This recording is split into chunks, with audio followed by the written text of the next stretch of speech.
Armed with more than 14,000 guns, American privateers captured over 2,000 enemy ships. These figures demonstrate how difficult it would have been without the aid of privateers for the colonies to win their independence against a larger, better equipped British Navy. Okay. All right. Cool. Let's see here. Yeah. All right. What is the topic of this passage? The importance of colonial privateers to winning the Revolutionary War. And two, what's the second topic of the passage? You tell me.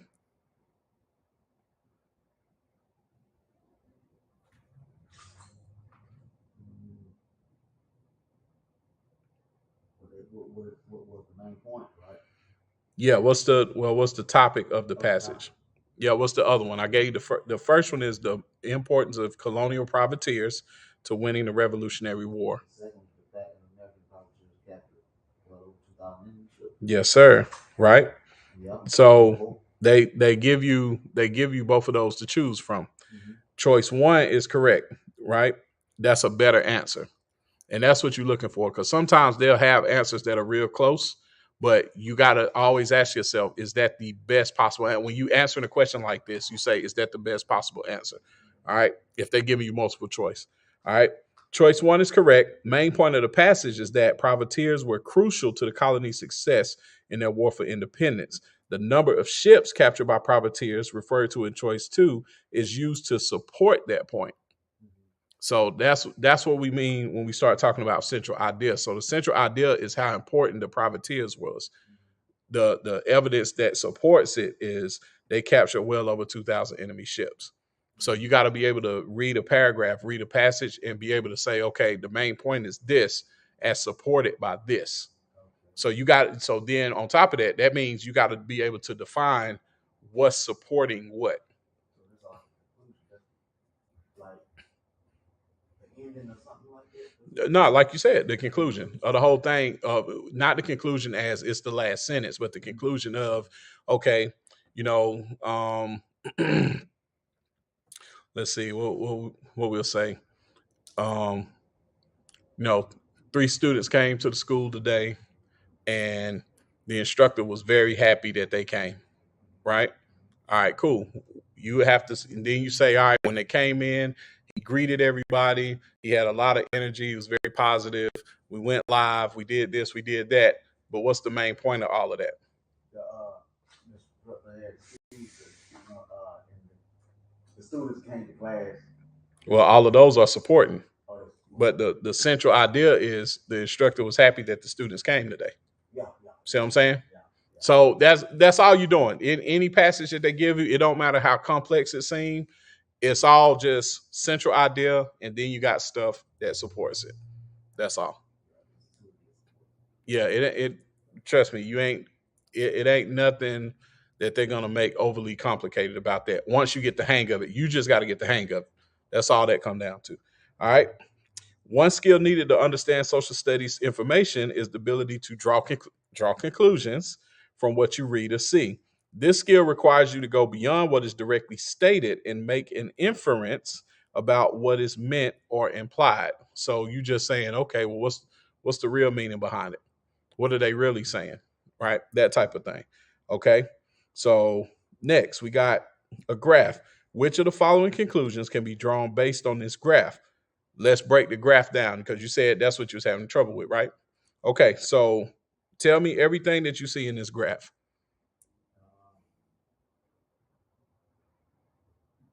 I see the little black dot. What do they represent? They represent the cake. Yeah. What about the cakes is baked?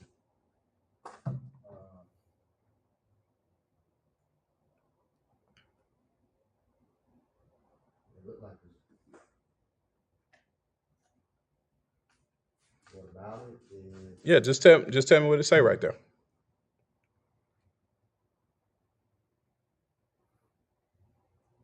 on the graph. Yeah. Oh, it look like it's going up. No. Just tell me exactly what it says right there. Oh, What did it say going up the chart? The blank of cakes baked. the number of cakes. The number of cakes baked, right? Mhm. Okay, so that number goes from 0 to 90, right? Mm-hmm. All right, cool. Just remember that. All right, tell me what else you see. Uh, Number of bakers. Number of bakers. All right, and that's represented on the vertical side, right? Mm-hmm. Like that vertical side. Yeah. Okay. All right, cool. Anything else? Um, and it's from 0 to 6, Yep. and it's also going up. It's also going up, right? Mm-hmm. So the number of bakers is going up. The number of bakers is going up a little bit, but the number of cakes baked is going up a lot, right? But they're both going up, like you said. Okay, cool. So now you have choice one and choice two. The productivity of a bakery is based on the number of factors, or the productivity of the bakery rises when more bakers are added. So, which one is the best answer just based off what we said? That second one, you are correct, right? Okay, so as you look at the graph, the line, which is the number of cakes baked, it rises a lot, like we said, or steeply when more bakers are added. Not a whole lot of bakers, but just more bakers, right? This associates the productivity of the bakery with the number of bakers. So choice one, watch this. Choice one may well be true, but it is not a conclusion based on the graph. You see what I'm saying? All right. So a lot of these graphs, a lot of these questions follow that same format. Whether you're dealing with a graph, whether you're dealing with a central idea or anything like that, just be aware of that. So again, it comes back to, all right, what's the best answer based on the information that they're giving me? So don't go further than the information that they give you to start with. Now you got to make what they call an inference and just say, okay, well, what does this mean? But you draw your conclusion based on what's there versus you have the conclusion first and then try to find something in there to match your conclusion, which a lot of people do. Remember we was talking about that? A lot of people will have the idea first and then they'll go over here trying to find some shit to fit their conclusion versus let's just look at the facts first and then we draw our conclusion from that, right? Like, okay, feel pretty good outside. Sun is out, all that stuff. Okay, spring is coming. We didn't say, all right, well, spring is coming. Why? Because when I look outside, it looked like it's warm. Two different things. Okay. All right. Let's see. And then we'll do this one and then we'll just call it, okay? We'll make this one real simple today. Now tomorrow, what we'll do, we'll go through practice one and practice two, but we're just going to talk about the lesson one and lesson two today. All right. Lesson two is interpreting words and ideas. When you interpret social studies materials, you need to understand key terms and within context. For instance, the word articles is presented. You already know everyday use of the word, such as articles of clothing, but in the context on 454, on page 454, an article refers to a section of the U.S. Constitution. Remember those? All right, cool. Some social studies material is organized in chronological or time order. Look at the timeline below and answer a question about the sequence of events. So tell me about the inventions in the 1870s from 1875 to 1879. Uh, Start with 1875. What happens? the glass and drill. Okay, keep going. Then the telephone. What year? 1876, and then the Okay. cylinder phonograph, Mhm. carbon art light bulb in 1877. Okay. And then in 1879, there was the cash register Okay. carbon filament Filament light bulb. All right, cool. Which of the following events preceded the invention of the carbon arc light bulb?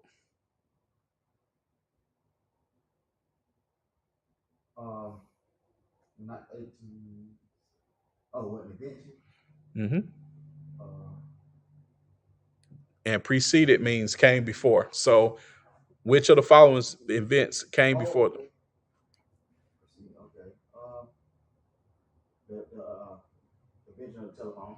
Okay. Why is it not number two? because it was.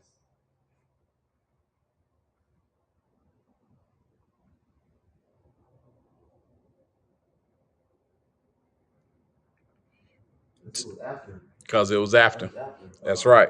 That's right. That's exactly right. Okay. So, number one, timelines are read left to right from the oldest to the most recent. So, choice one is correct. Choice two refers to the carbon filament, which is 1879, which is 2 years after the carbon arc. Okay. So, basically, you just following what they're saying because that whole timeline, they got the arrow at the right, which says to you start from the left and go to the right. Now, if they got it starting from the right and go to the left, just do what they tell you to do. Yeah, just do what they tell you to do, right? Okay.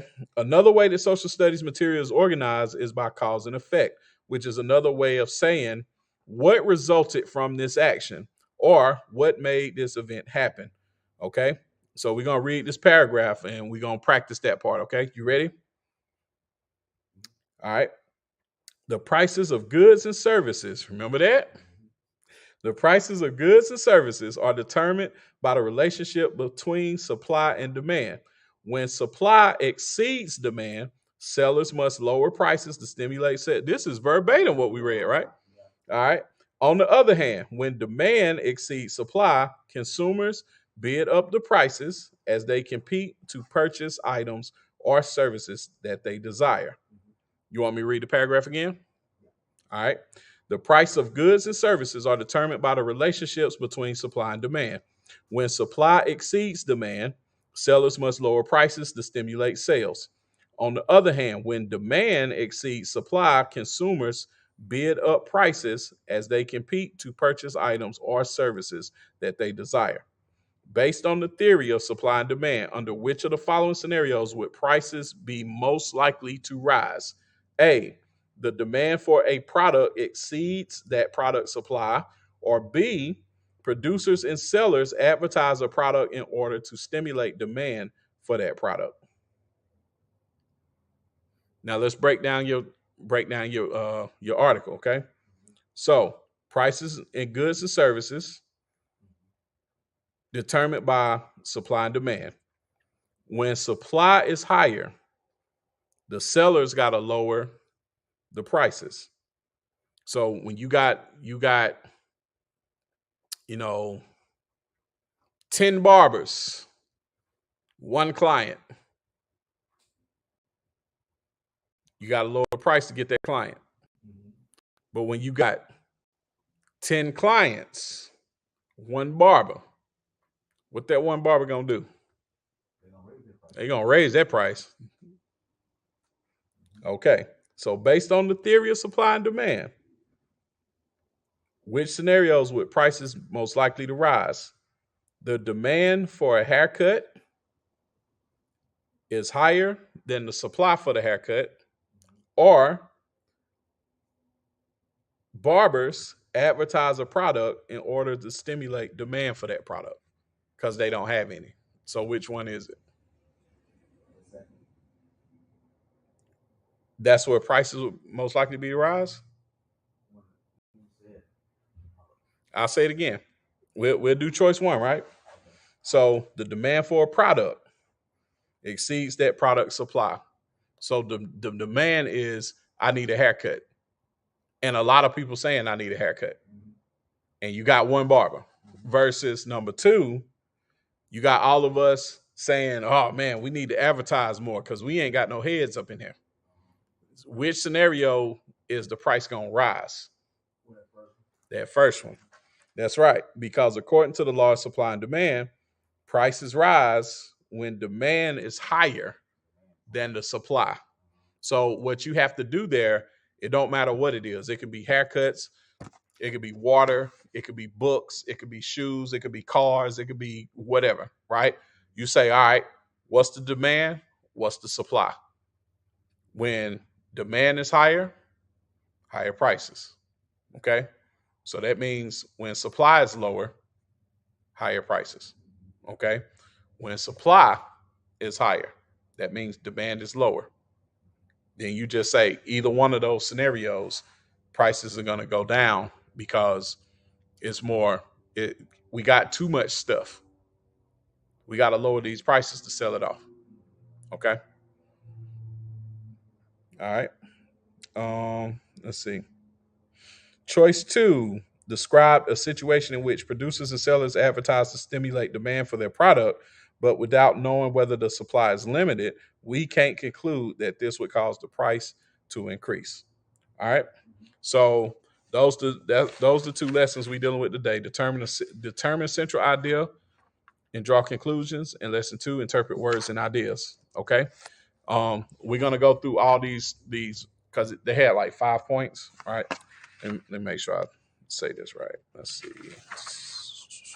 No, that's not it. Let's see. One, two, three, four, five. No, they got seven. Okay. So yeah, I think what we was talking about was you saw five of these different types versus last time you saw seven, right? All right, cool. So we just did determine central ideas, inferences, hypotheses, and conclusions, analyze words, events, and ideas. We got five more that we're gonna go through. But we'll just stop today at those two. Okay. But we'll do the exercises tomorrow for those first two. Do you remember the content area percentages? And if not, you can phone the instructor and I'll tell them to you before we go. All right. Civics and government, 50%. U.S. history, 20%. Economics, 15%. And geography and the world, 15%. Okay. But those seven sections, they may ask in those seven different types of ways for those different content areas. Does that make sense? Like I give you an example. So basically, out of 100, right?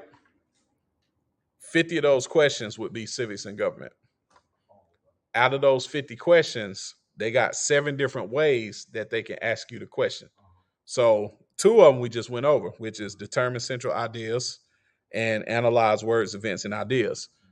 But out of those 50 questions, they may ask you, they got seven different possible ways they can ask you. Does that make sense now? All right, cool. Okay. All right, we're going to cut it off right there. Again, I'm your instructor, Pierre Hooley, aka Mr. P. P's for Patients. We got all of this stuff available to you. If you know anybody trying to go to barber school and don't have their proof of ninth grade education, let me know. We can you can jump into this GED program. We'll get you GED qualified, all that good stuff. It's the high school. It's the equivalent of a high school diploma. We can get you that GED, and then once you get the GED, then you can become a barber student, and you can come talk to me about being a barber student. But before then, if you need me, we do have GED Prep available. Okay, just holler at me. At Pierre Huey, y'all see it right there. That's all my social media, and also you can you can reach me directly there. And anything involving the school, you can go check out my website, which is allevenbarberschool.com. I will see y'all soon. Happy Wednesday. Let's get over this.